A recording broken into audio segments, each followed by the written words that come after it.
Hey, welcome back, everybody, to the Comic-Con podcast.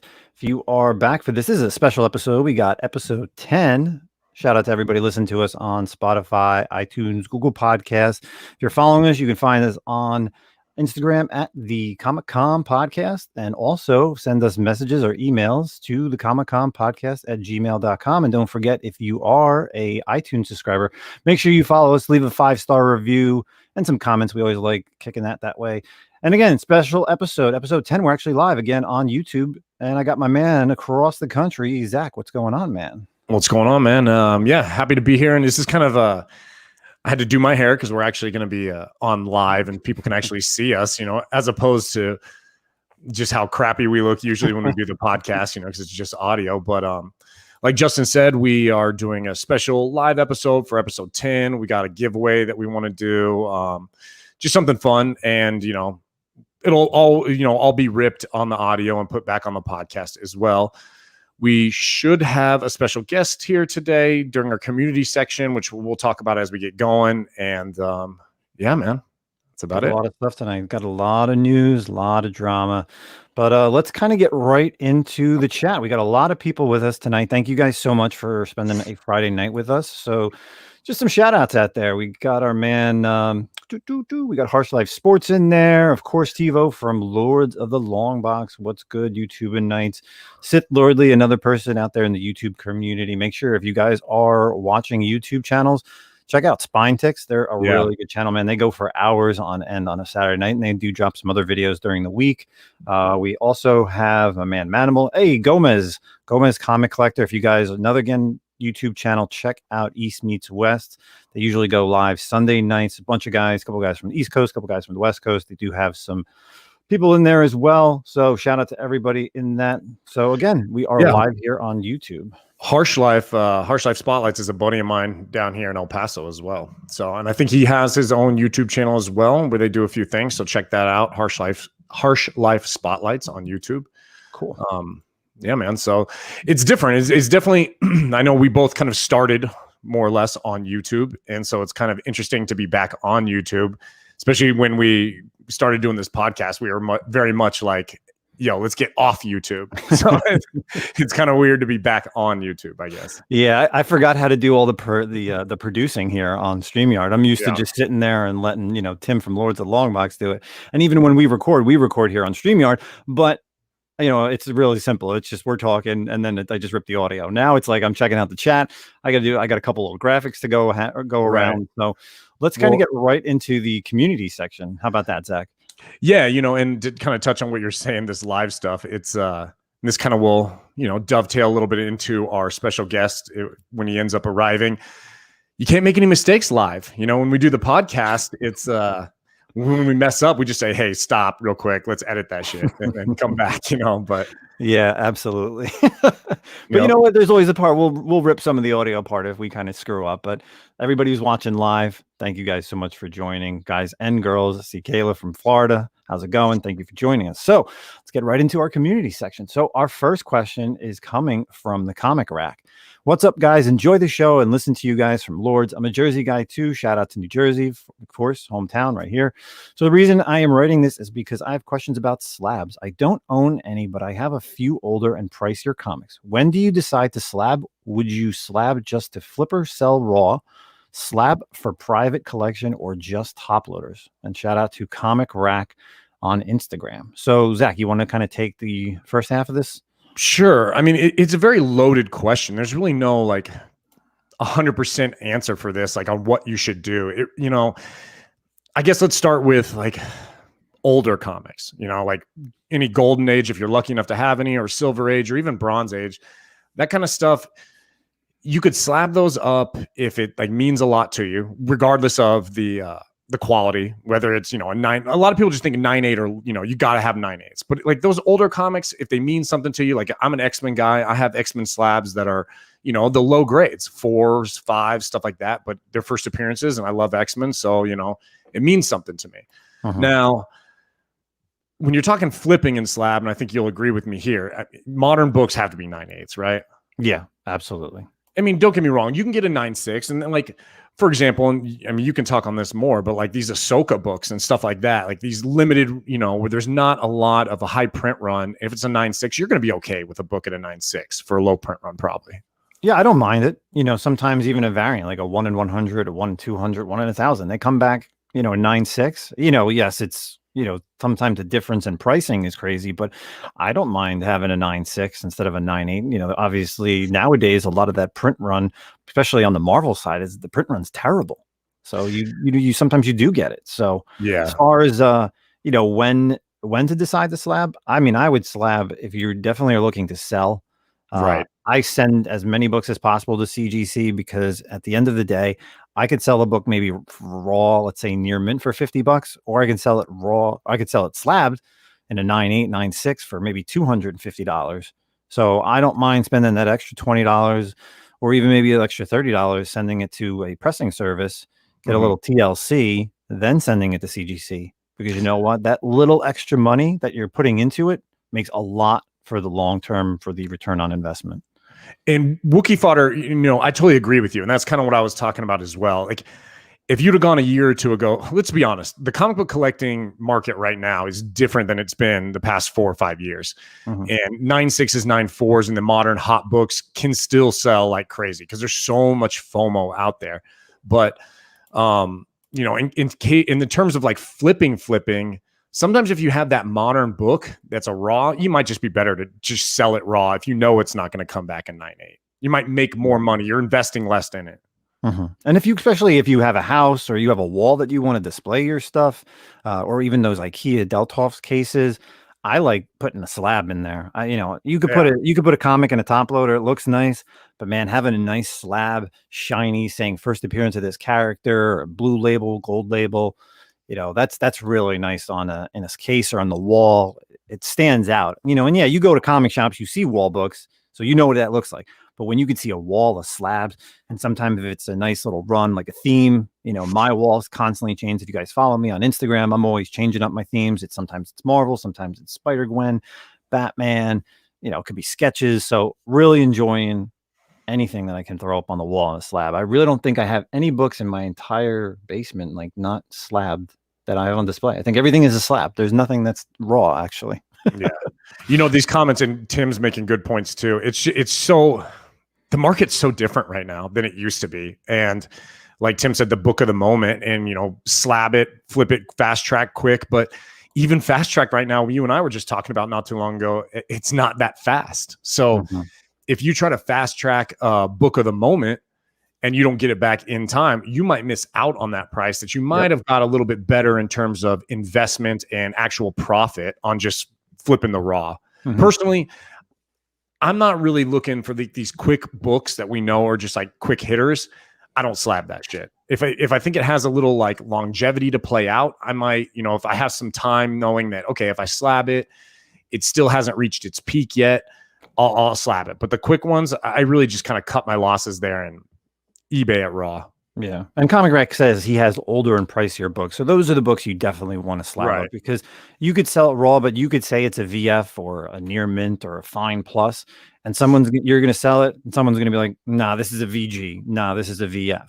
At least if you send it into the grading services, you get the grade back, you know what it is. There's no debate. You sell it for exactly what it is. You can then have a better idea of a price because you'll know exactly what it is at that grade. 7.5. Hey, look at GPA is $1,000 and a 7.5 for this book. Guess what? I'm not selling it for $200 or $300. Yeah. So next up, we do have a message. We have a voicemail. So if you guys notice, the screen is going to go blank for a second, but we're going to have an audio from our man James, who sent us in a voicemail. So we're going to check out this message right now. Aloha, Justin and Zack. My name is James. I also go by the handle Tiger Fett on YouTube and Instagram.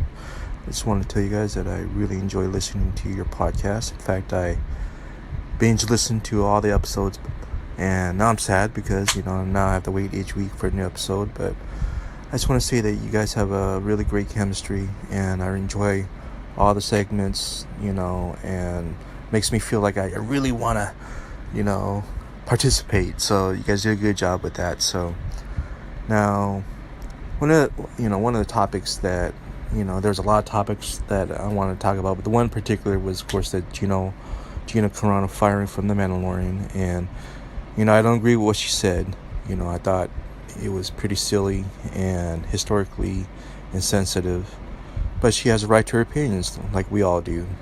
So she did not deserve to be fired. I think that was wrong, and hopefully, maybe they'll realize it was a mistake and bring her back, because she's such a great character on that show. But so I was thinking, because I'm a huge Star Wars fan, that's one of the reasons why I used to follow Justin on YouTube. But I'm also a big X-Men fan. It's one of the first comics I read when I was a kid, and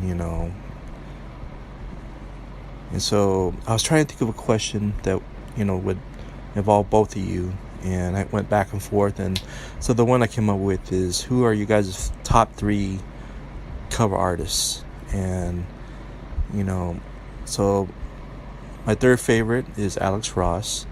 Second would be Adi Granoff.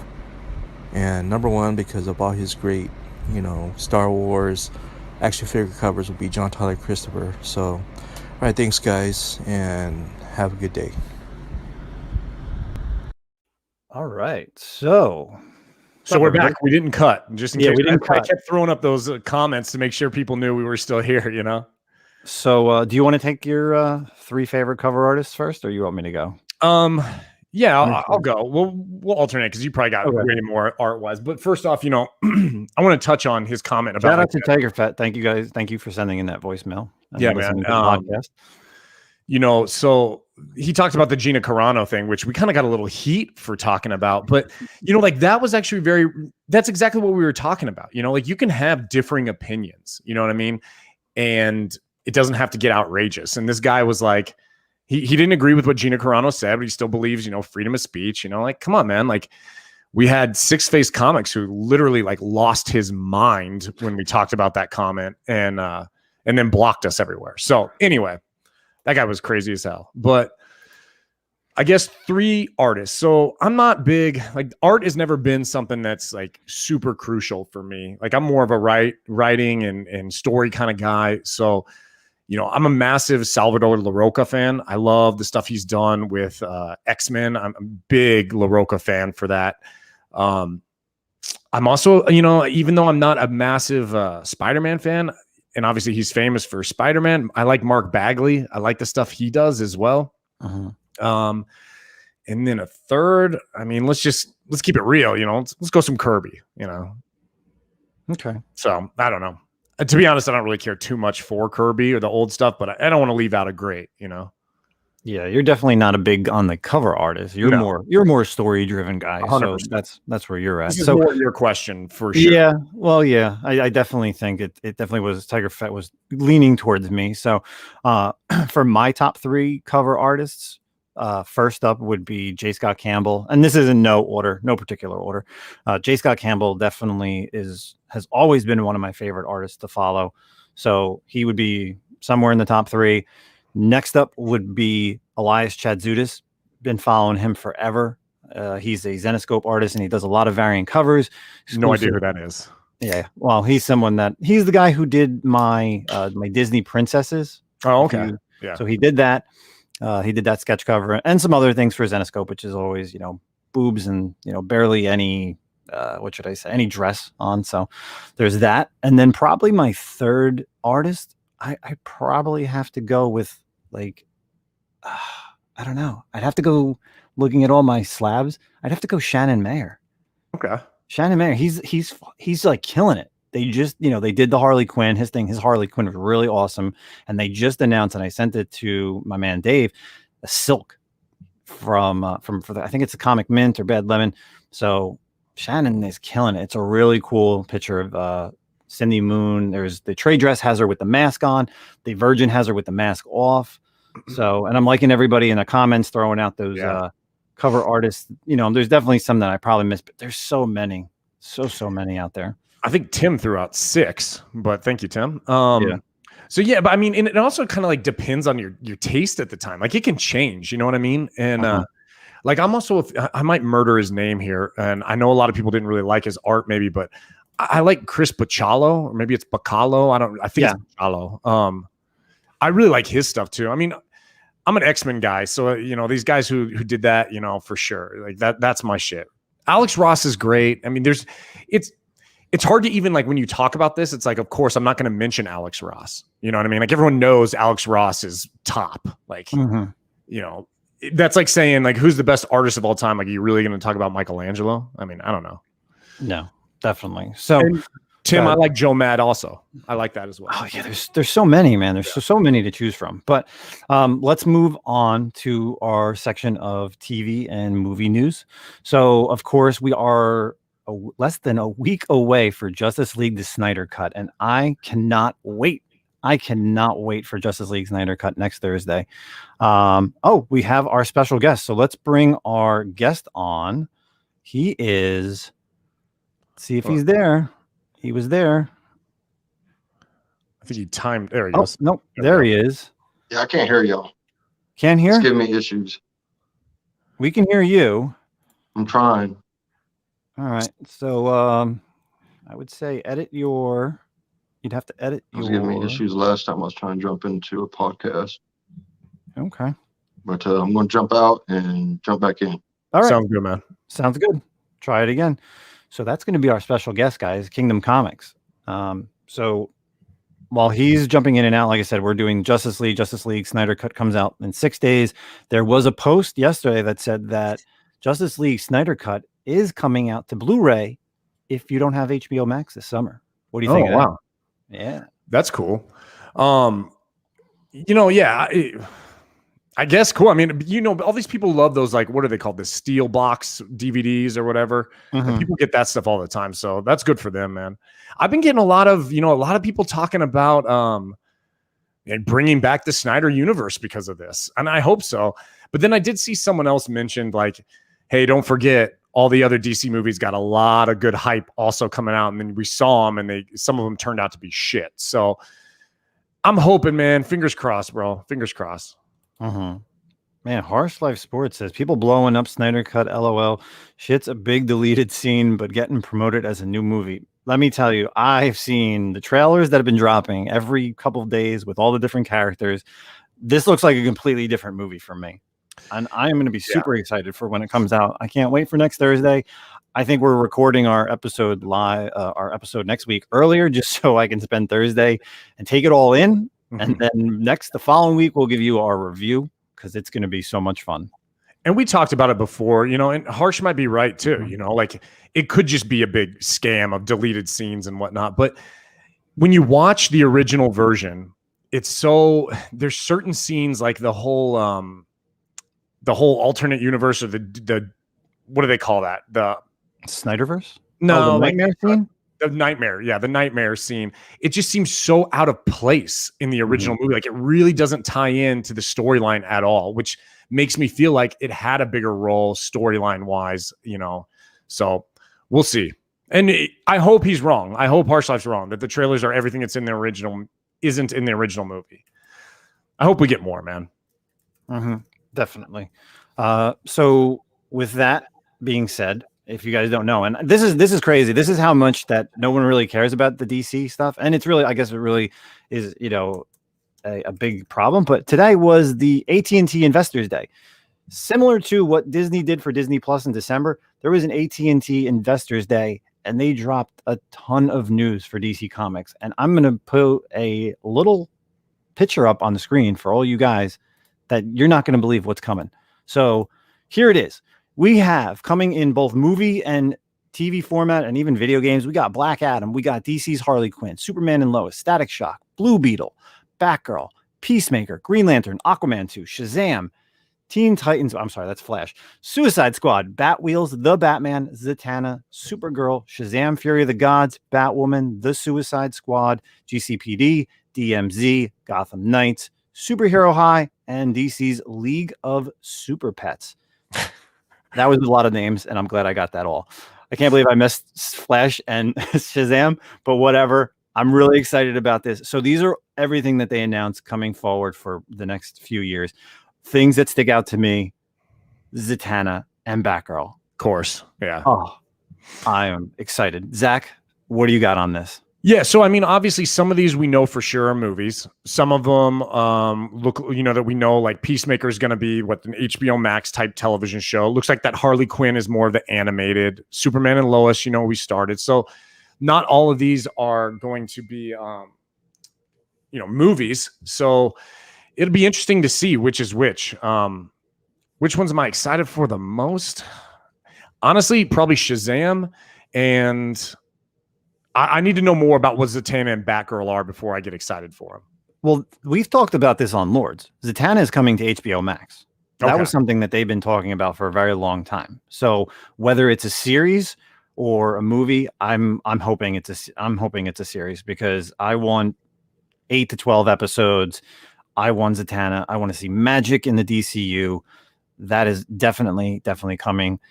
Batgirl, I don't know what they're going to do. I don't know if they're going to kind of go with that teenage, that Burnside style of Batgirl, where she was more like living on her own and not really part of the Bat family for the New 52, when they kind of redid that second half of her run. But I'm definitely excited for all these series. And even the biggest one, which a lot of people may not know, is DMZ. And we briefly touched on this a couple episodes ago. The DMZ comic series is a Vertigo title from Brian Wood. It went 72 episodes. The series is set in the near future, where a second American Civil War has turned the island of Manhattan into a demilitarized zone. That's what the DMZ is for. So it's basically the forces of the United States and another faction, the Free States of America, are fighting. So I am really going to look forward to that too. I think that's going to be a series. So there's no connection with like the DC universe with that. No, this is like a completely separate thing. So yeah, I had never heard of that before. Yeah, there's definitely a lot out of there. So like I said, everybody, thanks so much, everyone, for joining us here on the YouTube. You guys are seeing the picture. Everybody who's out there in the podcast world, you guys heard what I talked about. And we really haven't talked about Superman Lois. Are you keeping track of that? Have you watched up to episode 3? No, I only watched the first episode. Oh. You and I talked about the second one, but I haven't kept up. Still good or no? Oh man, I absolutely love the series. Okay. They put a lot of money into it, and they're doing fantastic things with that show. It's a very mature show. Cannot wait. Every episode is like, I don't want to miss a beat. Not so much for the Easter eggs, but it's just a very mature show. You feel for everybody that's in the show. You have, the kids, you have Lois, you want to follow her story. You want to follow Clark's story, Superman's story as a father, as, protector of Earth, and then all these other little things that are going on. I mean, this third episode was like crazy. There was like tons of stuff going on, and I don't even know who's who or what's really the villain. Episode 2 did kind of show a little reveal of who that person was in episode 1. So maybe you should go back and actually watch that, Zach. Yeah, I probably will. I just haven't got a chance to really check it out yet. And I'll be honest, I was pleasantly surprised with the first episode. I had pretty much given up on the CW shows for sure. And then you made me watch it so that we could talk about it on the podcast.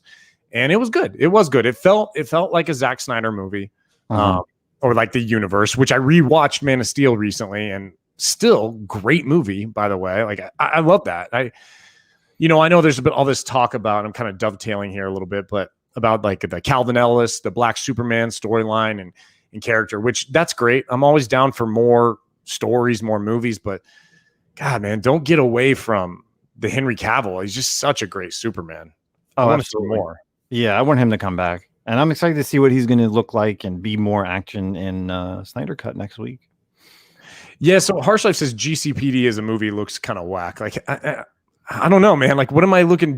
Wasn't that the Gotham television show? I mean, what are we really watching with that? There's no Batman. I'm not interested in seeing the exploits of Commissioner Gordon and Harvey Bullock. You know what I mean? Like, what are we really doing here? So, I don't know. But hey, the more the merrier, I guess, and then pick and choose as you want on what you want to watch. Definitely. So let's move on to our next thing that we have to talk about is WandaVision's done. So on our 10th episode, we're finally completed with WandaVision, so we can now fully talk about it. So are you ready to talk about it, Zach? Yeah, this is, man. Okay. I got to bring up my list. So So while you do your list, let me just start because this is all Okay. you. I literally have to go run upstairs and grab my popcorn for this. Okay. So, WandaVision's done. Was I happier? Was I sad about the show? I really didn't like the show. I'm sorry. The show Okay. for me didn't really do anything. It just was boring. The best things, three best things in it were her costume at the end, Okay. the hidden scene at the end, and the one time where they did an Office spoof where Vision was talking about how he can't get back to the house, and then he looks at the camera like Jim Halverstadt does, and he goes, Yeah. when he just looks at the camera was great. As far as specs, because this is your baby. We talked about it, I think, on our first or second podcast of who we wanted and kind of like what was our preview. And the only thing I said was I wanted Doctor Strange to come, so he never showed up. But I did say I wanted Quicksilver to come up, and he came. And even though he really wasn't the Quicksilver, but it was still Quicksilver. So at least my spec with him coming was correct. So Ralph Boner. Yes, Ralph Boner was at least shown and had some super speed. How was he given super speed? And his name was Pietro, but whatever. I'm happy I got that. So I'm going to let you take over this section. And I want to know about all the specs that people shouted out. Oh, actually, there's one more. Okay. This is something that I'm still kind of confused about. People are still saying that the kids are alive because obviously at the end, if you watch the show, spoiler, you hear Tommy's voice. And if you do, thanks to Tim from Lords of the Long Box, if you put the audio subtitles on, you actually hear what is being said. So, but she created them? Like, she created that whole world. She created Vision. She created Tommy, Billy. Like, she never really was pregnant. So the fact that how are they going to grow up and then be in like the Young Avengers? Like, I really don't understand that. Well, it's the same way it kind of was in the comics. It really didn't make much sense. Like they were born in the comics as well. And then, it had like the links to Mephisto's soul, and then they disappeared. And then all of a sudden they were in fucking Young Avengers. And then it kind of like, only what's his name was a Wiccan for a little while. And then Speed showed up a little bit later.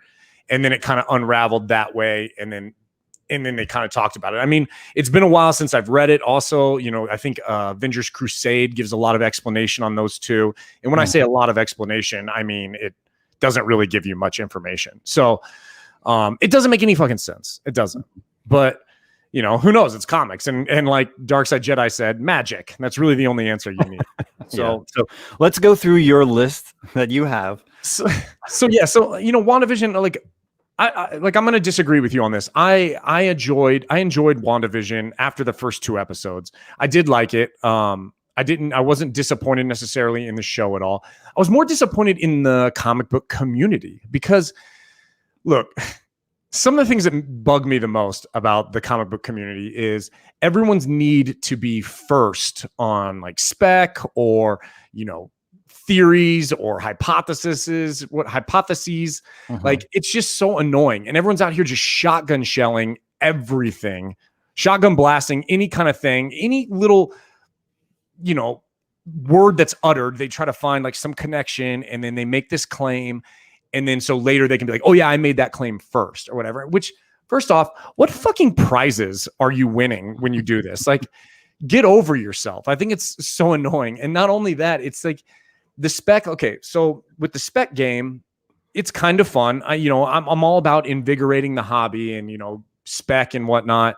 Telling you to go out and you pick up the books and that's cool and whatnot. But we all know there are comic goon clout. But what clout are we talking about here? Like, what are you really getting? So I like it when it reinvigorates the hobby. But we do know there are YouTubers and influencers out there who are doing this to peddle whatever little shitty books they have and they've scooped up so they can sell, which has been so funny watching auctions during this WandaVision time and seeing these books that aren't worth a fucking cent more than they should have been purchased get sold for, crazy amounts. The only one I was happy about was my boy Darkseid Jedi. Obviously sold his Mephisto first appearance for a good chunk of change, and good on him, man. But so let's kind of go through these. Obviously Mephisto is the big one. Okay. Mephisto is the one that every single person thought was going to come. And Wait, he didn't come? Because I didn't remember. I can't remember. He didn't show up? No, he didn't show up. All right. And everyone said, oh, look at the details. Look at the subtle details. It's showing it. You don't get it. And let's just talk about some of them. Okay, so some of the things that people talked about was the color red. We saw the color red when color first showed up in episode 2 on the helicopter. We saw red being influenced throughout the whole show. It was a very prominent color. So everyone said, oh, red, Mephisto. Well, you know what? I don't know if you guys are retarded or not, but Scarlet Witch, Scarlet, that's a red color. So it really makes sense that red is more attributed to Scarlet Witch there. Okay, so the next one was hexagon. Now, all these people kept saying, oh, the hexagon is showing it's going to be Mephisto. Hexagon's linked to the devil. No, it's not. In no ideology or mythology or anything out there is the hexagon linked to Satan worshiping, witchcraft, or the devil. That's the pentagon, which is 5 sides, as opposed to hexagon, which is 6 sides. So people just don't know their fucking geometry here. The other one is, another rumor I heard was that Hayward was going to end up being Mephisto, that he's pulling the strings behind the Wanda and trying to instigate her and getting her all worked up. Or he was Ultron. That didn't play out as well. Or he was Ultron. Yeah. So, yeah, and Tim brings up another thing about the hexagon. Everyone's like, oh, the hexagon. Well, hex powers. That's what she's known for. Chaos magic, hex spells, stuff like that. So that's one. Obviously, Chthon was another one because it's linked to the Darkhold. But to be honest, the Darkhold, we've seen it before. We saw it in Agents of S.H.I.E.L.D. It was name dropped, I think, in the last episode. But it just, maybe I can see the Chthon one kind of, but he didn't show up. So anyone who tried to peddle the Chthon book, another loss right there. I know one that pissed you off was that Nicholas Scratch, right? Ah, yes. The bunny. Mm-hmm. So everyone's peddling the Nicholas Scratch book. Like, come on, man. Like, these are little like teasers for you, Easter eggs to kind of get you hyped. But if you really think it's going to play on to something bigger, I mean, I think it's ridiculous. Well, it made books that were in the dollar bin get out of the dollar bin into maybe their back issues, to going from the back issues to going on the walls of comics. Right. And going online. The walls. And then people sending in stuff to CGC. So that's literally where I think WandaVision of the most in the past, 10, 15 years of the Marvel MCU has been the most I've ever seen. And maybe it's because YouTube has been, I've been more part of the YouTube community over the past few years, and you watch other shows. But I'm telling you, man, I have never seen the amount of spec books that have come out of this series than anything. Well, and then all the people who like said these things then haven't come back and like said, yeah, well, I was wrong. Like, bro, you were wrong on pretty much every single one. The other one that I love, and like, I'm an X-Men guy, man. I'm a big X-Men guy. And everyone was so convinced Mutants No More was going to come out here, right? Mm-hmm. Mutants No More. You're going to see Professor Xavier. You're going to see Magneto or whatever. But we got no mutants. There was no hints that there was going to be any mutants. The only minute hint that mutants might show up here was when Agatha told Wanda that she might have been born with some kind of power or whatever that made her more powerful. That's the only hint that we've received. Even the Quicksilver, obviously he's a mutant in the X-Men universe, and in the Avengers universe, he's not a mutant. So, I think people are like shooting for the sky here, and and then they were all disappointed when it didn't come out. It's like, well, I'm not really sure why you gave yourself such high expectations for that. I think another really dumb one I heard was everyone's saying, oh, White Vision's, his head, that's an arc reactor in his head. It's got to be tied in. Tony Stark's coming. That's an arc reactor. Like, that's new to me. Like, that's completely new to me. Here's one. And of course this is one that I picked up on, of course. TiVo saying a Ghost Rider and Agents of S.H.I.E.L.D. talked about the Darkhold. If you guys watched 2 shows prior to WandaVision, Agents of S.H.I.E.L.D. and The Runaways, which a lot of people didn't, the Darkhold was there. Right. The Darkhold, Johnny or it's not Robbie Rodriguez, actually holds it. It's in like the final episode. You literally see him take it and leave. He has the Darkhold. In Runaways, you see the kids, they deal with the magic because of Morgan Le Fay. The Darkhold's in the series, but nobody cared. Nobody cared for 2 other TV series. Right. But then all of a sudden, everybody cares for WandaVision. Come on. Yeah, you're right. I've never seen a show that was more spec'd after and more like people trying to be right about or being first about and like posting their theories and peddling their garbage books. It was just like, I couldn't take it, man. And honestly, I felt like, how are you enjoying this show? And then I wasn't surprised when I saw everyone was so disappointed in the show. They were so disappointed. Mhm. I'm like, well, you were shooting for the fucking stars here on some of this stuff that literally there was no hints.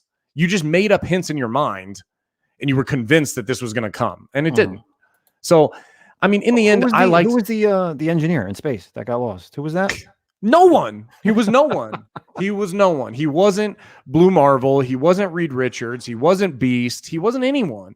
It was someone mentioned an aerospace engineer and everyone lost their minds about it. You know, like it just, I don't know, dude. I feel like the disappointment, like I said, it stems from everyone having these massive spec expectations and I'm not playing out. And that's your own fault. You're stupid. Just enjoy the show for what it is. And I can't wait for Falcon and Winter Soldier because there won't be like that. Thankfully, you know? So I want everyone to, you know, and this is a theme on if our guest ever is able to make it on, everyone needs to come forth and admit their wrong spec on WandaVision that they peddled on their chats or their Instagrams or on their review shows. And you need to all say, I was wrong, and take a lick for every bad one you got right, or you got every bad one you missed. So yeah. Oh, that's so funny. I got nothing left on the WandaVision. Yeah. So all right. So we're a week, but I didn't even get to watch the making of WandaVision today because I didn't really care, but I'm sure it'll get on my Disney Plus over the next week before Falcon and Winter Soldier starts. So like we did with WandaVision, what are you looking forward to? And we're, throw this out to the chat as well. What are you looking forward to the most? Or do you want to see show up somebody in Captain and Falcon and Winter Soldier? What do you want? What do I want the most there? I don't know. Like I said, I feel like I feel like it's going to be pretty straightforward. We've talked about this on Lords also. Like it's an action spy thriller. It's probably going to be on the vein of like Winter Soldier, maybe even a little Mission Impossible-esque. I think it's going to be pretty straightforward. What I would like to see is a good representation. Not that I thought there was a bad one in Civil War, but I want to see more Baron Zemo. I want to see him be like a strong villain. I wouldn't mind seeing something that leans towards him forming Thunderbolts at one point in time, Model Vault says Zemo to have his mask. We've seen the pictures of that. It looks pretty legit. I want more Zemo. I actually want more Zemo, more legit. I'd love to see it. Yeah, that's what I'm going to stick with. I want to see Zemo move towards some realm of Thunderbolts. That's what I want to see. All right. For me, I'm not a big Marvel guy, but I just want to see a better show. I want to see an action-packed show for, what is it, 8 episodes? I think that's pretty much what they're going with. They're longer episodes than WandaVision because WandaVision kind of stuck to the sitcom, roughly around 20 minutes. These are a little bit longer, which is good because, I'm sure there's going to be more action from what we've seen in the trailer. And that's kind of what I want. I want to see, Falcon flying around. I want to see Bucky, doing his thing as Winter Soldier. More recently, those books have been spiking, and that's what it is. It always takes like just before these shows come, before these books are worth more than they should have been back when.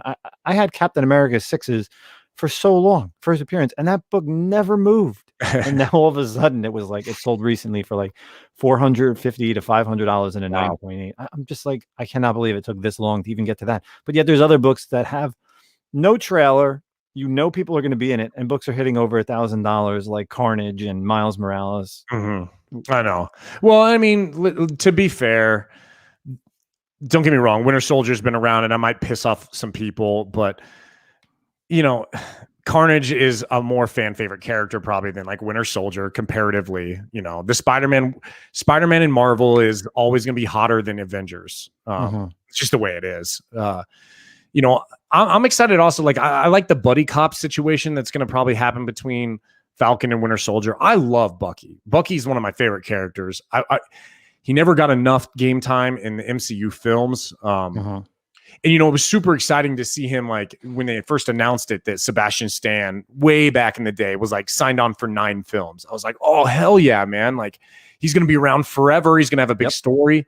But, I mean, look at some of those movies he was in for, Endgame, he was barely in. He didn't really have much of a role even in Infinity War. He was just another guy with a gun and, a metal arm. So really thought that was going to take off more. I'm a Bucky fan. The moment you saw him in, the original Captain America movie, you're like, he's going to be Winter Soldier at some point, right? Whether it's the second movie or they push him a little forward. And then, like you said, once you knew that they signed him for 9 movies, you're like, perfect. He's going to be in a lot more movies, and the movies are fine. TV shows are even better because now you get to see a lot more of him, because you're going to see more of him in these episodes than you did combined in all the movies. You'll get way more character development from him. You'll get to see his growth. We haven't really seen much of Bucky outside of Cap. You know what I mean? Like, it'll be interesting to see him without Cap. He's always outshined by Captain America. So he's out from under that shadow. He'll be operating on his own now. Obviously Falcon will be there as well, but it'll be interesting to see his character development, I think. And like, what's his role in the universe? Is he just going back now to like hitman, like spec ops guy for the military? Same with Falcon. Like, I really want to know, are these Avengers missions, or are they working for the US government? Yeah. You got a point. Because they're both, they're both soldiers. They both come from that military background in the MCU. So it'll be interesting to see, like, are these Avengers led missions? Or are these just kind of like solo things? So, all right. Well, that was our TV and movie news section of the evening. Unfortunately, I guess our guest cannot get on, having issues with internet or whatever the problem is. Do you want to talk about that, or we kind of want to leave that alone for now? I guess we could I could kind of talk about it in case he's able to come in now. We're kind of getting, low on time. I'm checking to see. We will be doing the giveaway shortly, guys, for everyone who's checking us out live here on YouTube. So I do have all the names. We're going to be doing the 2 slabs giveaway. So 2 winners. So, do you want to lay the ground? So we'll talk about it in case he comes in, and that way we can just kind of get right into it. So 2 weeks ago on Lords of the Long Box Cover Price Top 10 show, we were talking about the books that were getting sold, the top 10 books in the Cover Price list. And I got assigned, I don't even know, let's say number 6, I think is what it might have been. And it was Infinite Crisis number 5, the first appearance of Jaime Reyes as the Blue Beetle. So during the show, we get a script. Okay, so there's a script with like a little blurb, and sometimes I don't tell the people that a little script, right? But sometimes I don't like to read the script. Maybe I should have done that in this time. Okay, but sometimes it doesn't sound like the things I'll say, so I'll look at the script. I'll go off script a little bit, and I'll kind of add on, what I think is important and anything I want to say. So, first appearance of Jaime Reyes as Blue Beetle, I think my exact words were the first Latino superhero in comics or whatever. Now, that was a complete mistake on my part. Now, I also, hopefully people who do listen to us and know me as a comic book person also are aware that I am also aware that Jaime Reyes is not the first Latino superhero of all time. Okay. I misspoke and I left out 2 words, DC Films. What I meant to say was Jaime Reyes' first DC Films Latino superhero star. Okay. So I misspoke a little bit there. I'd just like to make a formal apology for anyone who was led astray by my live show blunder. And you're a new collector out there and think that that information is correct. Right. Do your homework. If I led you down a path that, you didn't do your homework on, I guess my apologies. And then, I kind of said that facetiously. Honestly, my apologies. I apologize for misspeaking. But it is a live show, and we are talking, and it just kind of, we're talking back and forth. I think Tim even at one point came in and asked me something about it. So you kind of get sidetracked during a live show sometimes based on the side questions and the conversations that come back. And here's a good Model Vault says, is it White Tiger in comics? No, it's actually not even White Tiger. There's a lot of, I couldn't tell you who the first Latino superhero in comics is. There's one back in 1940 I do know of, but that's not what we're going to get into. So anyways, Kingdom Comics, he's got a Instagram account, and he's, I don't know if I don't want to say notorious, but he does do videos on Instagram for fact checking, I guess is a good way to put it. He goes after those big YouTube accounts that a lot of people don't like in the community, and we're not going to baby them. You know what? I'll name them. Like, I don't care. Because that's the thing is like this, and this is kind of the moral of the story here is like, I'm not going to dodge these issues. Like he has some videos where he's talking about Comic Tom's top 10, and he goes after both Comic Tom and Gem Mint for any mistakes they've made and whatnot. And I know his role is he doesn't want new collectors to be misled. Okay. Which is fair. Okay. That's a fair point. Now, in terms of us, the difference is Comic Tom's top 10 is like a spec top 10. Ours is more of reporting on sales. Real talk. 100% sales. The cover price is not meant for a new comic book collector. It's just not. It's a little bit more for the veteran comic book collector.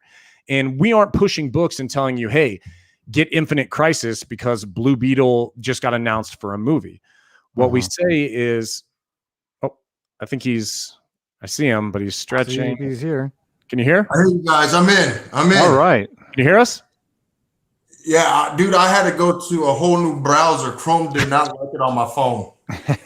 Well, welcome to the Comic-Con podcast. We have Tito he is Kingdom Comics on Instagram. Welcome. So we were just kind of going over a little thing that kind of went down on your Instagram. You're very notorious for going after Gem Mint and Comic Tom 101. Some interesting videos. A lot of people follow you because they enjoy that because you're a big fact checker. Myself as well. I've enjoyed your videos. Yeah, we're big on the fact checking, and there's some private chats that go on where people send them to us and they laugh. don't get ahead of yourself. They're great, but you're on here because you made a video on this guy over here, Zach. And I think probably, and I'm gonna step in. I'm gonna be the referee real quick. This was actually the first time probably that someone actually went on your Instagram to come and kind of apologize and actually talk to you like a human being, if I wouldn't be mistaken, right? You talking from y'all the podcast?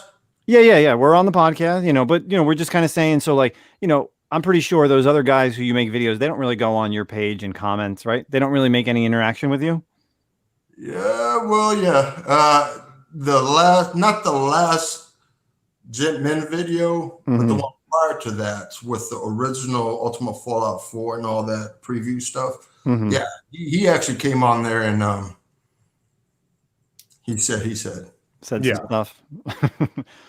He retracted his statements. No, well, so okay. Before we get into me and Zach, sure. Let me give you a quick philosophy of mine, right? And it kind of deals with because the video I did for y'all was it took me a half a second to actually think about doing it. I had a little bit of reservations of doing it, and that's the God honest truth. But what ultimately made me say, are we PG-13? Are we PG? We're rated. You can go, bro. Yeah, this is. Okay.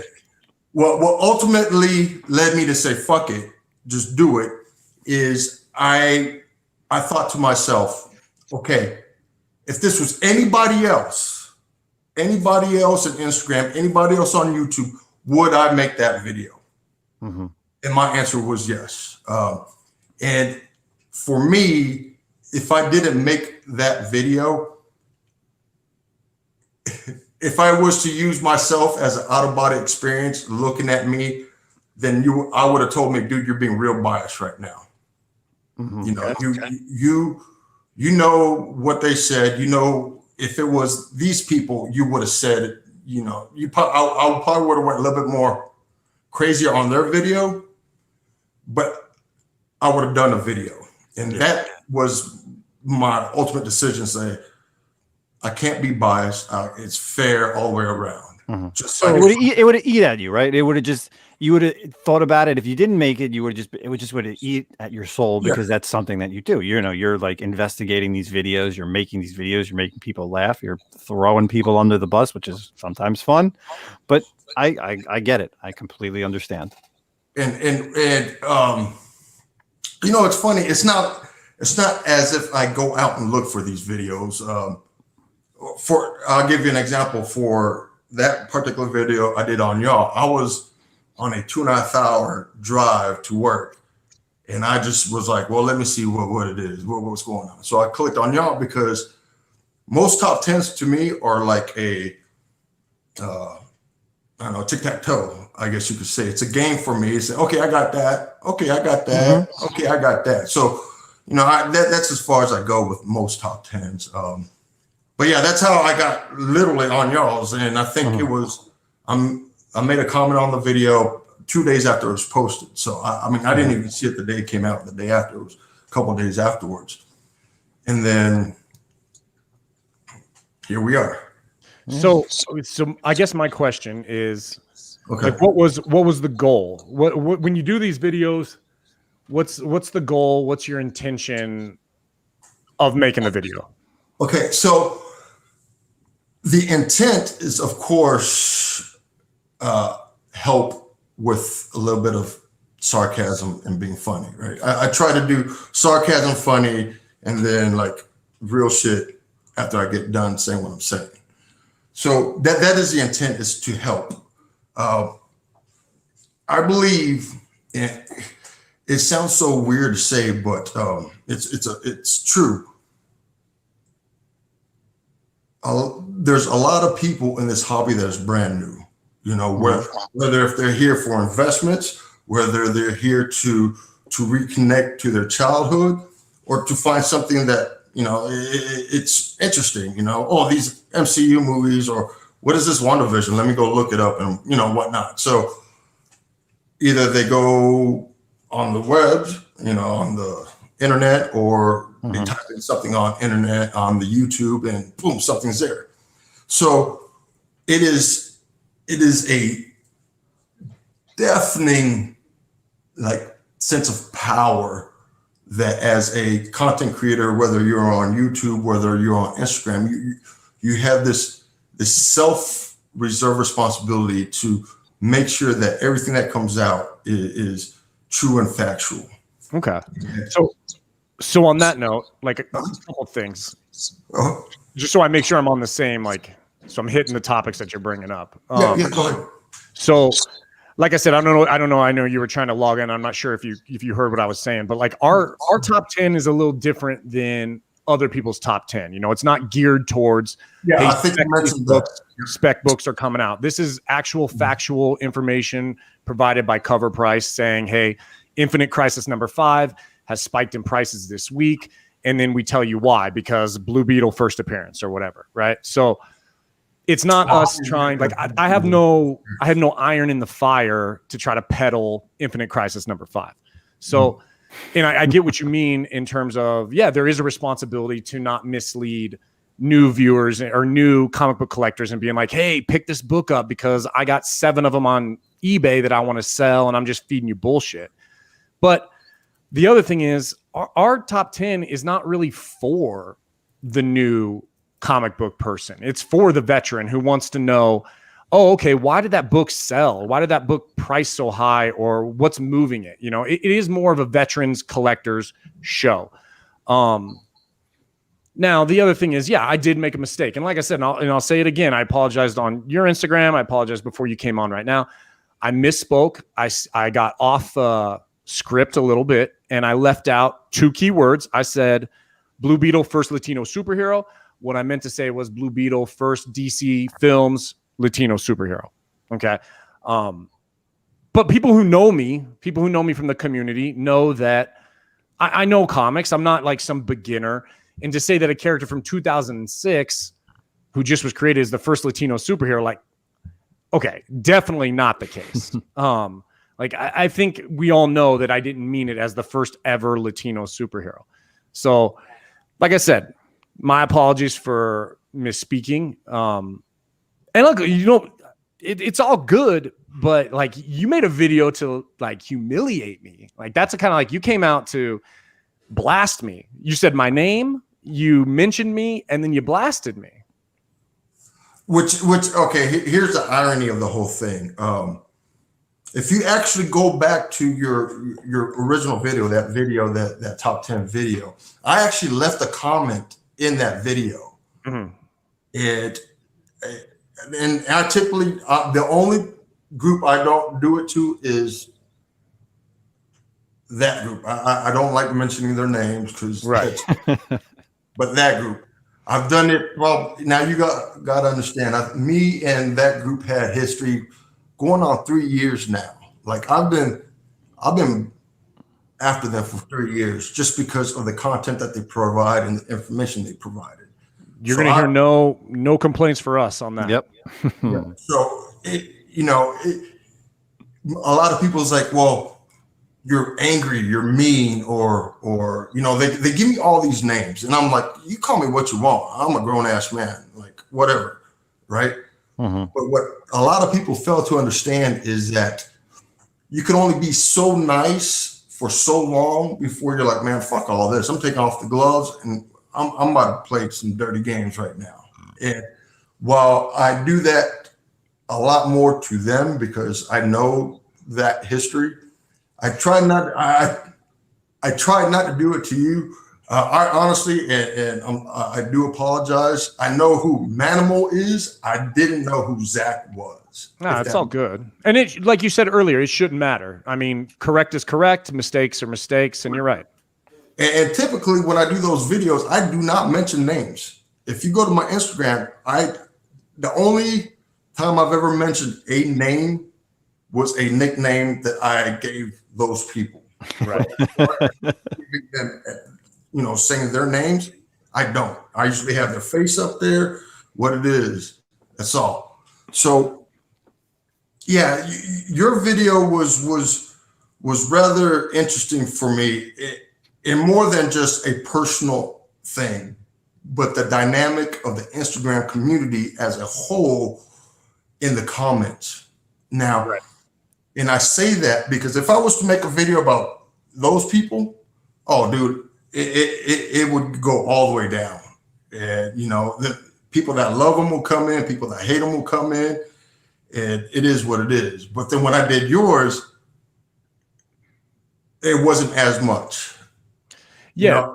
And like on that note, kind of talking about, the community. So what I found was interesting about that comments also was, okay, so this kind of ties in. So I totally didn't cut you off. But like you had also mentioned at one point in the comments when we were talking back and forth, you said like, oh, I should go back and edit the video. Well, I mean, it's a live show. There's really no editing, and it's not my channel. Like I can't edit those videos. It's Tim and Lords of the Long Box, and I'm just on it. So I have no ability to go back and asterisk or edit or whatever. But in the comments section of your Instagram post, a lot of the people in there were so clueless as to what channel it was. They assumed it was Comic Tom's. And so even then it's like, so even those people are misled. Like half those people, no, 80% of those people thought it was his video. Well, I think 80% is kind of high. Okay. So when I do the videos, I pay attention probably the first and second day. I'm like really looking to the comments because I allow for dumb shit to be said, but there's like a line of dumb shit that you just can't cross, right? And that's why I actually turned off the comments on my last video for those other guys. It really got out of hand. I'm like, nah, you could say some weird shit, but you can't say some fuck shit. You know what I'm saying? So I'll turn that off. But with yours, I want to say it was 2 or 3 people, and one of them was they actually said 100,000 subscribers, and I already knew who that was because that same person got an earful from that group, that The 100,000 person. Yeah, referring to Jim. Look, I'll say Jim's name. I don't give a fuck. I'll blast his name all out there. I could care less about that dude. That dude's a garbage piece for me. But so I corrected that one. I was like, no, that's not the same people. It's somebody else. You did. You are right. You did correct. Yeah. Because I mean, I'm gonna be an asshole, but at least I try to be an asshole with a little bit of integrity. You know what I'm saying? Like, I get you. Yeah. So, oh, sorry. Go ahead. No. You go ahead. My bad. No. So, when it comes to, dude, I've been called every single name under the comic book world. You know, I've been called a troll. I think that was actually in the last comment too. I think that was me. I called you a troll. Yeah, a troll, right? And a hater. I've been called a seller hater. I've been called a comic police. And I'm okay with that. You can call me any name in the whole world. Look, I grew up with sticks and stones might break my bones, but words will never hurt me. Like, it is what it is. Everybody has their own opinions on me, and that's cool. But what they have to understand is I try to educate with sarcasm, and sometimes my delivery is not right and it comes off like straight asshole-ish. And I know that about me. And, you know, that's probably one of the reasons I got divorced. I don't know. So I try to add humor. Yes, it is at the expense of the person that I am doing the video on. But if I was to sit down and be straight up serious, it's that's not my style. You know, I go on life happy as hell. And there's certain things that I guess you could say can trigger me. With the new collectors coming in, the facts trigger me to all hell. And you know, like you said, dude, I get DMs on a daily basis from a lot of different people. Hey, check out this video. Hey, what do you think about this? Or what do you think about that? And I tell them, yo, hey, dude, or dudette, if you have a problem with it, speak on it. Like, I am not going to be the community speaker for, you know, fact checking. All right. If other people want to do it, go for it. You know, get community involvement. But I am not going to go and do your homework. I'm not going to go out and speak for you. You found it, you own it, you take care of it. That's how it is. If I find it and I have something to say, then I'll say it. And look, I get things wrong. Everyone does. No one's perfect, right? I'm going to mistake and make mistakes. And the difference is I have no problem admitting when I make a mistake. Like, you're right. I misspoke and I left out two key words that were moderately important to see. I guess my other thing is too, like, how misleading was it that I left out DC film? Those two words. Like, it's not like I changed any new collector's life or I ruined any new collector by saying first Latino superhero rather than first DC Comics film Latino superhero. You know what I mean? Like, I didn't set anything off rail for anyone. Tim, you're an asshole. I did say Pentagon, didn't I, when I meant pentagram? Damn you. So thanks for that correction. I don't have you two up and running, so if there's like comments addressed to me or statements, you know, just let me know. All I have is a phone. I see three faces. Oh, no. Everyone's just kind of, you know, anyway. No one's really saying anything bad, or you know, it's just they throw out some stuff and we kind of put it up there. Yeah. So Zach, when I got to be honest, I don't really follow your show. So I know me and Nemesis had some issues a while back. But it is what it is, right? We move on. But you have I try not to think of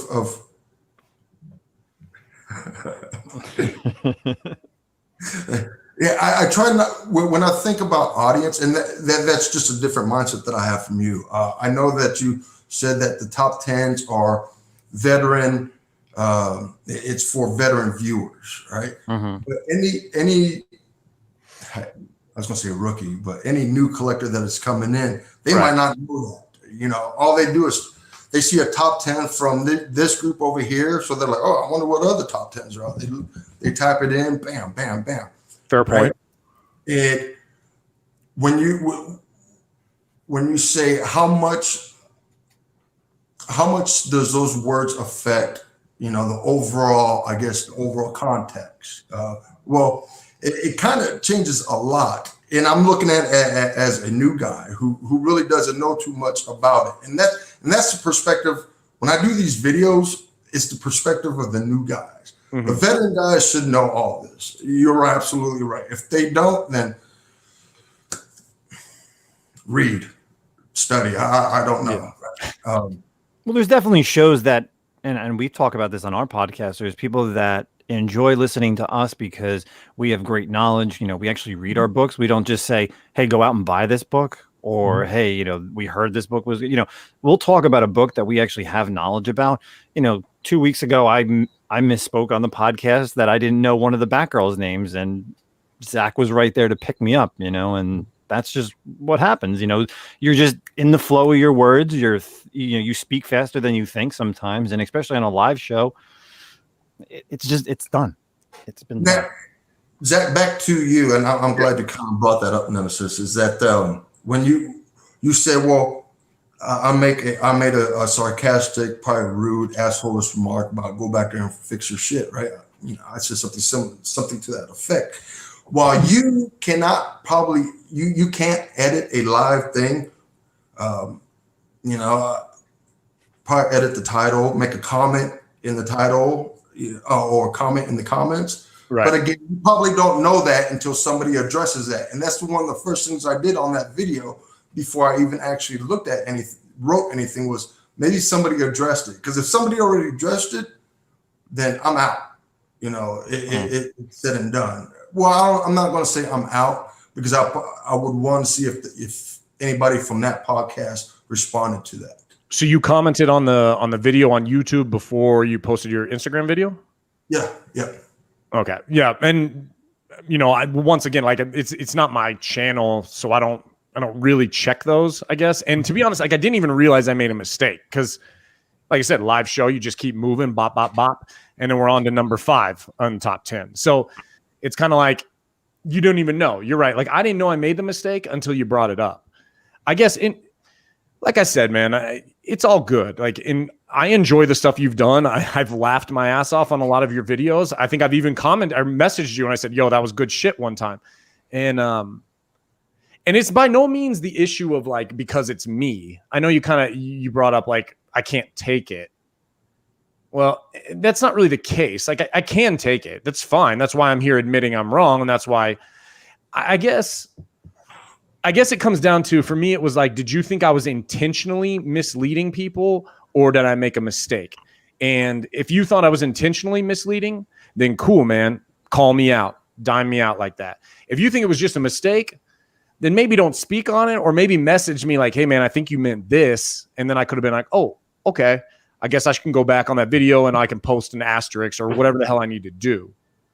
But yeah, that's what it comes down to. And thank you, Darkside, for putting those 2 words right. It's like, did you think it was a mistake or did you think I was intentionally misleading new collectors?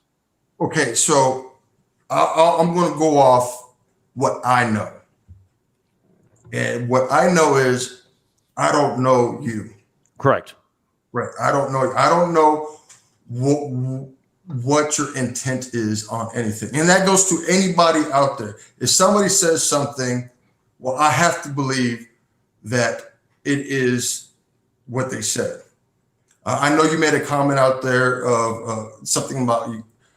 I hate putting words, so fix me if I say it wrong, but you said something to the effect of, you should know what I mean. Yeah, I was talking about like context, right? Yeah. Something, and I can't. I'm sorry. I can't put in words through your mouth because A, I don't know you, and B, I don't know what it is that you're trying to say because I heard what I heard. Right. And I'm saying it to you, but that's in general, right? It's a general thing. If somebody says something, well, you have to go and believe what they say. My ex-girlfriend used to say what you mean and mean what you say, right? So if you say something, then I have to believe that's what you say. Now the intent, do I believe that you said this because I want to sell this? Right. That goes back to, I don't know you. I don't know your intent. I know for a fact that there's other folks out there that do that. They go out and whether they show books, they show books and then they turn around and sell them, right? And but you do know Tim though, because you did mention you expected Tim to correct me. So you do know Tim and you know Lords of the Long Box, and you know the reputation of Lords of the Long Box. So kind of context wise there, you should know that because you know Tim, because he's not on there pushing and peddling books for personal profit, that most likely it was a mistake and it wasn't intentionally misleading. Because why would Tim have someone who's going to come on his show, muddy up his name, doing stuff like that? Dude, I've been on YouTube for a long time. I actually stopped making videos probably about 2 years ago on a consistent basis because I've seen some real fuck shit happening on YouTube. And I never want to discredit anybody. Or how do I say this? If you're a friend of TiVo, doesn't necessarily mean that I give you 100% of my trust. Fair. Saying? So while I do trust TiVo, and me and TiVo we had cordial conversations for years now, but doesn't necessarily mean that I have to give you my full trust. And that's how I took that. It's kind of like, okay, so so I have a friend of mine that doesn't really like saying he's friends with me because he doesn't want that kind of like, what's it called? Attention brought to him because of me. So it's kind of like, I try to distance people from people who I know and get to know them at a personal level. Even if I didn't know you, I think I would have still done the same thing. Okay. As horrible as that sounds, I still would have done the same thing. It's just, okay. I can't be seen as being biased. Yeah. I appreciate that. Biased, then everything I've done is all for shit. And so now what's your opinion now of me? Do you think I was purposely misleading or it was just a mistake? If I would, I don't know you that well, dude. Honestly, based on this conversation and inviting you on here and everything else, I will say this. I think it's pretty fucking stand up for both of you guys to say, "Let me come in."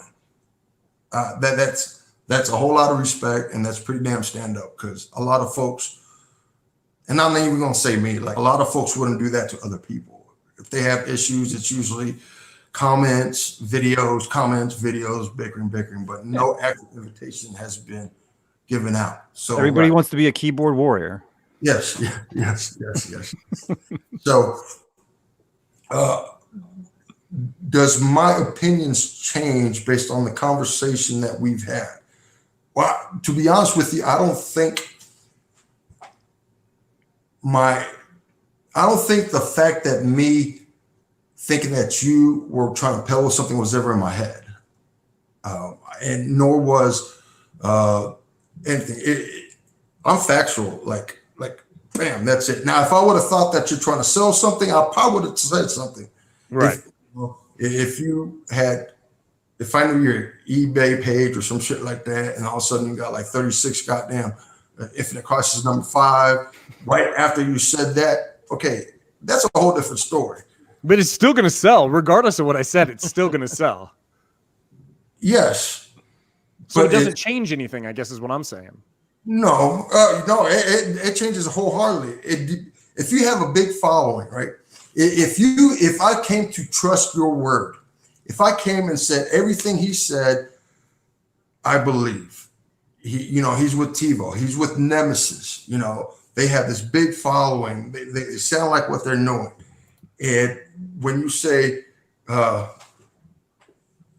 exactly. If you say Infinite Crisis number 5, first Jaime Reyes as Blue Beetle, first Latino or whatever it is, right? And I'm Tito, who's been in this game for 3 months. I'm like, damn, first Latino. All right, cool. Let me go look. Bam. There's one for, I don't know what these books. There's one for $30. I'm gonna get it for $30. Yes, right. There's a lot of people hate to admit that they have an influence on the market, but that's just them separating themselves. Right? True. But this isn't really influence. Like, these books already sold. What we're reporting is past. This is past tense. We're not talking future. So we're reporting on the prior week that book sold. So anything I say now is irrelevant compared to those books were already purchased and bought. Books were sold, and that's how I made it to the list. The Correct. books will continue to sell because the words that are spoken to make it on that list. That book's going to continue to sell, not because it's the first Latino superhero of all time. The book's going to sell because he's got a movie coming out. I mean, that's really what it comes down to. Right. I mean, if you're into that kind of stuff and want to buy books that's already on a top 10 and, right, this and that, catch it on peaks, I mean, go for it. But those are the people you're defending, though. So yes, we have to talk about those people. Yes. Well, I'm yeah. So how many there's, I don't know. I'll make there's too many. There's too many to think of. 7 good top 10 videos out there, all across. And a lot of it is, some of them are, this is the reason why it made top 10, right? Now, what you say after that has a residual selling effect. Whether it's, okay, yeah, I see why it's selling, it's this, if anybody says, oh, this book could continue to climb, okay, that's another selling. It's an accidental, inadvertently, but still a selling point to the book that it's on that list. Mm-hmm. I think TiVo once said, and I'm pretty sure you guys do too, but I'm pretty sure it's like, yo, don't buy these books now. Like, hold off. Don't, this is the worst time. And if anybody that says that on their top 10, I think that's cool. I said it this week for that Bad Idea Inact book. That Inact number 1. I said people were spending, we had the sales data, we had our script. I said people, don't spend more than cover price. Their thing is it's supply and demand. They're going to give the retailers the books, and these people are going out there spending $100 for a book that they're going to be able to get in the same printing. I said, don't buy the book. Right. Yeah, I think that's pretty stand up. It's, again, you might not intentionally try to sell a book, but the words that you speak of after you make the factual statements to get that book on this list becomes residual to the sales. Does that make sense? I don't know if that makes sense. No, it does. I just don't. It definitely makes sense. I'm just not entirely sure it makes sense in this example. Like with Justin's ENIAC example, yeah, I think it does. But I think with the Infinite Crisis 5, first Blue Beetle, or first Jaime Reyes as Blue Beetle, with the announcement of a movie coming, I think my misspeak doesn't affect that even one iota. Like, I do not believe my influencer life is enough to even move that a fraction up or down based on my misspeak. Because the book's going to get hot. The book is hot. It's going to be hot moving forward. In fact, those sales that we saw, I guarantee you we saw that book again this week on the top 10 cover price sales. We'll probably see it again moving forward. You'll probably see it again as well as the That movie. book was out like 4 years ago. Yeah. So it's not like if you don't. I'm not affecting the market. So, well, I mean, I appreciate you coming on and talking to us. You know, like I do want to say, you know, it gets heated sometimes in the comments. You know, we're messaging back and forth. I did call you a troll. You said a couple things that irked me. I'll throw my hope at happy ass out. Yeah. You know, and that's cool, man. It's whatever. We're adults. We're men. We get a little angry sometimes. So, you know, I formally apologize for both my misspeak and, you know, for being any form of aggressive or out of line on the comments. I guess all I ask is in the future, maybe give me a chance before blasting me to make a correction. Because I'm definitely not out here. I'm in this. Where'd he go? Oh, he left us. I gotta get the monster. I'm in this comic book game because it's fun for me. I'm not in it because of anything else. Like there's no benefit for me. I got a day job. I got a life. I got it all. I do this because I love this, and I love talking comics with people who love comics. I have no investment in it. So, and you don't know me very well. So hopefully now, though, you know, I'm a stand-up guy. If you call me out, I'm not going to hide. I'm definitely not a comic Tom, a key collector, a gem man. I'm not going to block you. I'm not going to ignore it. I'm going to confront it. And we have you back on the show because that's the way it should be. Yeah. So, okay. So let me kind of asterisk footnote that. It maybe I think be a little bit more specific, because I honestly, no lie, here goes a further thought, right? You make the video, and because all three of you guys were, I think there was three, was there three? Yeah, probably three. On that top 10, I thought that you probably want to go back. And this is me assuming, ass of you and me, I'm the ass. Go back and look at the comments to see if anybody has any, you know, something good or ugly to say. That was my belief. So when you say just now, you know, catch me offline, you know, that was in my head me catching you offline. Fair enough. So I guess. Specific now, if we're being specific, I guess message you directly when it comes to somebody else's channel. And I dig that. I'm all for that. I give people chance, except for a certain group, because I gave them their chance. Their chance is long gone now. But other people, yeah, I send it. So I guess it was my mistake having the thought that, you know, everybody had access to that particular video or whatnot.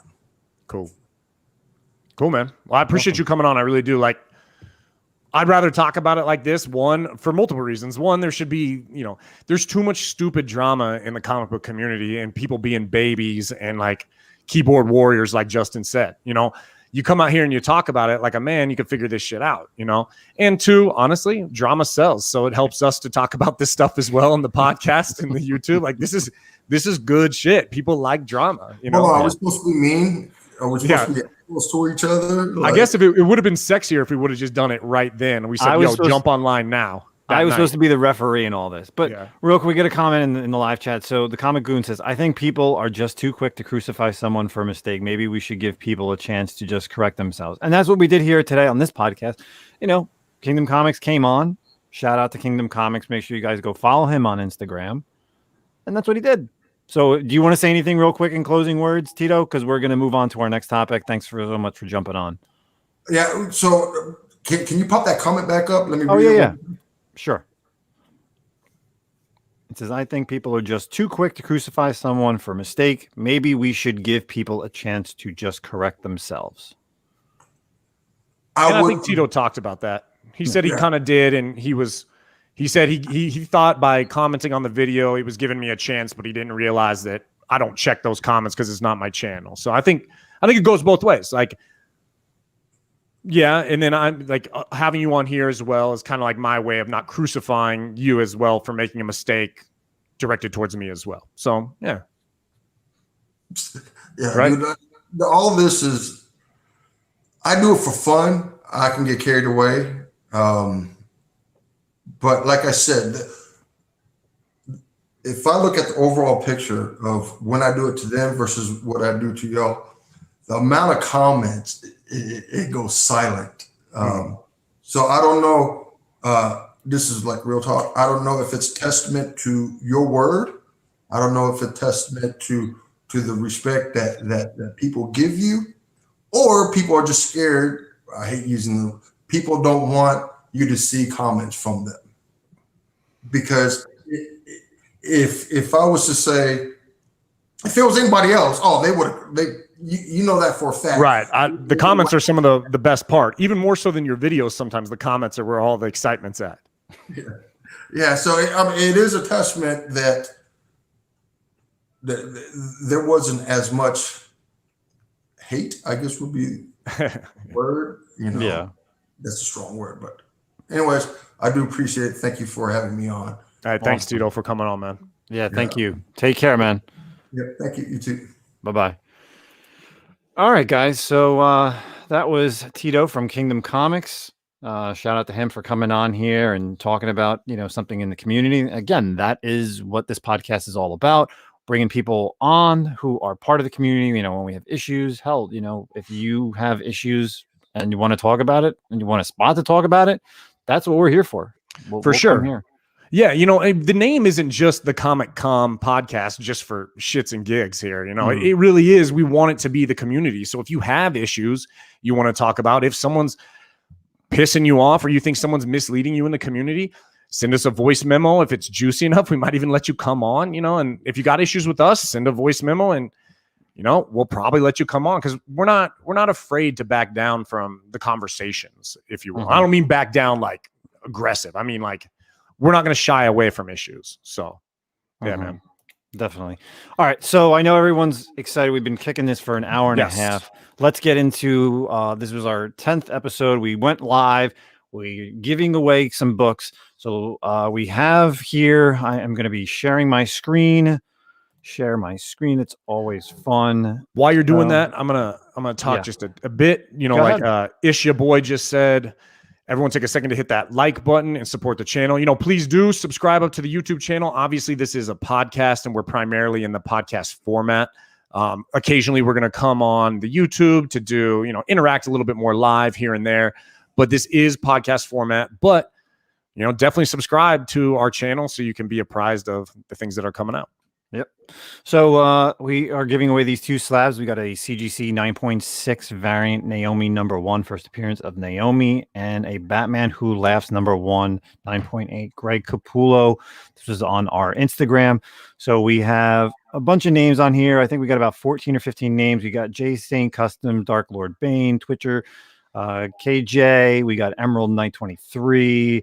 Harsh Live Spotlights, as I know, in there. Trish Comics, Jamozy, J2 Ramirez is there.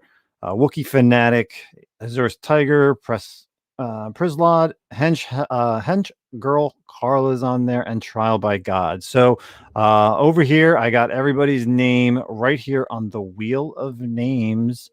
So everybody is right there on the wheel of names. So we're going to shuffle the names. And so we're going to do, which one you want to do first? Do you want to do yours?